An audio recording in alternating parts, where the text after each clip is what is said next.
దినవృత్తాంతములు మొదటి గ్రంథము 4వ అధ్యాయము. యూదా కుమారులెవరనగా పెరెస్సు, హెజ్రోను, కర్మీ, హూరు, షోబాలు. షోబాలు కుమారుడైన రెవాయా యహతును కనెను. యహతు అహూమైని, లాహాదును కనెను. ఇవి సోరాతీయుల వంశములు.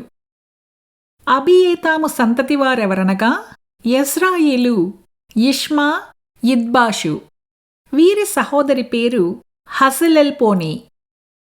మరియు గెదేరీయులకు పితరుడగు పెనూయేలును, హూషాయీయులకు పితరుడగు ఏజేరును. వీరు బెత్లెహేమునకు తండ్రి అయిన ఎఫ్రాతాకు జ్యేష్ఠుడగు హూరునకు కుమారులు. తెకోవా తండ్రి అయిన అషూరునకు హేలా, నయారా అను 2 భార్యలుండిరి. నయారా అతనికి అహూజామును, హెపెరును, తేమనీని, హాయహస్తారిని కనెను. వీరు నయారాకు పుట్టిన కుమారులు. హేలా కుమారులెవరనగా జెరెతు, సోహరు, ఎత్నాను. కోజు అనోబును, జోబేబాను, హారూము కుమారుడైన అహర్కేలు యొక్క వంశములను కనెను. యాబేజు తన సహోదరుల కంటే ఘనము పొందినవాడై ఉండెను. వేదనపడి ఇతని కంటినని అతని తల్లి అతనికి యబ్బేజు అను పేరు పెట్టెను. యబ్బేజు ఇశ్రాయేలీయుల దేవుని గూర్చి మొర్రపెట్టి, నీవు నన్ను నిశ్చయముగా ఆశీర్వదించి నా సరిహద్దును విశాలపరచి నీ చెయ్యి నాకు తోడుగా ఉండ దయచేసి నాకు కీడు రాకుండా దానిలో నుండి నన్ను తప్పించుము అని ప్రార్థింపగా, దేవుడు అతడు మనవి చేసిన దానిని అతనికి దయచేసెను. షూవహు సహోదరుడైన కెలూబు ఎష్టోనునకు తండ్రి అయిన మెహీరును కనెను. ఎష్టోను బేత్రాఫాను, పాసెయను, ఈర్నాహాషునకు తండ్రి అయిన తెహిన్నాను కనెను. వీరు రేకావారు. కనజు కుమారులు ఒత్నీయేలు, సెరాయా. ఒత్నీయేలు కుమారులలో హతతు అను ఒకడుండెను. మెయానోతై ఓఫ్రాను కనెను. సెరాయా పనివారి లోయలో నివసించువారికి తండ్రి అయిన యోవాబును కనెను. ఆ లోయలోని వారు పనివారై ఉండిరి. యెఫున్నె కుమారుడైన కాలేబు కుమారులు ఈయూరు, ఏలా, నయాము. ఏలా కుమారులలో కనజు అను ఒకడుండెను. యహలెల్లేలు కుమారులు జీపు, జీఫా, తీరియా, అసర్యేలు. ఎజ్రా కుమారులు యెతెరు, మెరెదు, ఏఫెరు, యాలోను. మెరెదు భార్య మిర్యామును, షమ్మయిని, ఎష్టెమోను వారికి పెద్దయైన ఇష్బాహును కనెను. అతని భార్య అయిన యెహూదియా గెదోరునకు ప్రధాని అయిన యెరెదును, షోకోకు ప్రధాని అయిన హెబెరును, జానోహకు ప్రధాని అయిన యకూతీయేలును కనెను. మెరెదు వివాహము చేసుకొనిన ఫరో కుమార్తె అయిన బిత్యాకు పుట్టిన కుమారులు వీరే. మరియు నహాము సహోదరి అయిన హోదీయా భార్య యొక్క కుమారులెవరనగా గర్మీయుడైన కెయీలా, మయాకాతీయుడైన ఎష్టెమో. షీమోను కుమారులు అమ్నోను, రిన్నా, బెన్హనాను, తీలోను. ఈషీ కుమారులు జోహెతు, బెన్జోహేతు. యూదా కుమారుడైన షేలహు కుమారులెవరనగా లేకాకు ప్రధాని అయిన ఏరు, మారేషాకు ప్రధాని అయిన లద్దాయి, సన్నపు వస్త్రములు నేయు అష్బేయా ఇంటి వంశకులకును, యోకీమీయులకును, కొజేబాయియులకును, యోవాషు వారికిని, మోయాబులో ప్రభుత్వము నొందిన శారాపీయులకును, యాషూబిలేము వారికిని అతడు పితరుడు.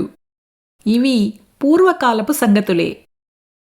వారు కుమ్మరివాండ్లై నెతాయీమునందును, గెదేరానందును కాపురముండిరి. రాజు నియమము చేత అతని పని విచారించుటకై అచ్చట కాపురముండిరి. షిమ్యోను కుమారులు నెమూయేలు, యామీను, యారీబు, జెరహు, షావూలు. షావూలునకు షల్లూము కుమారుడు, షల్లూమునకు మిబ్షాము కుమారుడు, మిబ్షామునకు మిష్మా కుమారుడు. మిష్మా కుమారులలో ఒకడు హమ్మూయేలు. హమ్మూయేలునకు జక్కూరు కుమారుడు, జక్కూరునకు షిమీ కుమారుడు. షిమీకి 14 కుమారులను 6 కుమార్తెలను కలిగిరి. అయితే అతని సహోదరులకు ఎంతో మంది కుమారులు కలుగలేదు. యూదావారు వృద్ధి అయినట్లు వారి వంశములన్నీయూ వృద్ధి కాలేదు. వారు బెయేర్షెబాలోను, మెలాదాలోను, హజర్షువలులోను, బిల్హాలోను, ఎజేములోను, తోలాదులోను, బెతూయేలులోను, హర్మాలోను, సిక్లగులోను, బేత్మర్కాబోతులోను, హజర్సూసాలోను, బేత్బీరీలోను, షరాయిములోను కాపురముండిరి. దావీదు ఏలుబడి వరకు వారు ఆ పట్టణములలో కాపురముండిరి. ఏతాము, అయీను, రిమ్మోను, తోకెను, ఆషాను అనువారి ఊళ్ళు 5. బయలు వరకు ఆ పట్టణముల పొలములు వారి వశమున ఉండెను. ఇవి వారి నివాస స్థలములు. వంశావళి పట్టీలు వారికుండెను. వారు మెషోబాబు, యమ్లేకు, అమజ్యా కుమారుడైన యోషా, యావేలు, అసీయేలు కుమారుడైన సెరాయాకు పుట్టిన యోషిబ్యా కుమారుడైన యేహు, ఎల్యోయేనై, యహకోబా, యెషోహాయా, అసాయా, అదీయేలు, యెషీమియేలు, బెనాయా. షెమాయాకు పుట్టిన షిమీ కుమారుడైన యెదాయాకు పుట్టిన అల్లోను కుమారుడైన షిపీ కుమారుడైన జీజా అనువారు. పేళ్ల వరుసను వ్రాయబడిన వీరు తమ తమ వంశములలో పెద్దలై ఉండిరి. వీరి పితరుల ఇండ్లు బహుగా వర్ధిల్లెను. వీరు తమ మందల కొరకు మేత వెతకుటకై గెదోరునకు తూర్పుననున్న పల్లపు స్థలమునకు పోయి మంచి బలకరమైన మేతయు నెమ్మదియు సుఖమును కల విశాల దేశమును కనుగొనిరి. పూర్వమందు హాము యొక్క వంశపు వారు అక్కడ కాపురముండిరి. పేళ్ల వరుసను వ్రాయబడియుండు వీరు యూదా రాజైన హిజ్కియా దినములలో అచ్చటికి వచ్చి అచ్చట కనపడిన వారి గుడారములను నివాస స్థలములను పడగొట్టి వారిని హతము చేసి అచ్చట తమ గొర్రెలకు తగిన మేత కలిగియుండుట చేత నేటి వరకు వారి స్థానములను ఆక్రమించుకుని ఉన్నారు. షిమ్యోను కుమారులైన వీరిలో 500 మంది తమ పైని ఇషీ కుమారులైన పెలట్యాను, నెయర్యాను, రెఫాయాను, ఉజ్జీయేలును అధిపతులుగా నిర్ణయించుకొని సేయూరు మన్నెమునకు పోయి అమాలేకీయులలో తప్పించుకొనిన శేషమును హతము చేసి నేటి వరకు అచ్చట కాపురమున్నారు.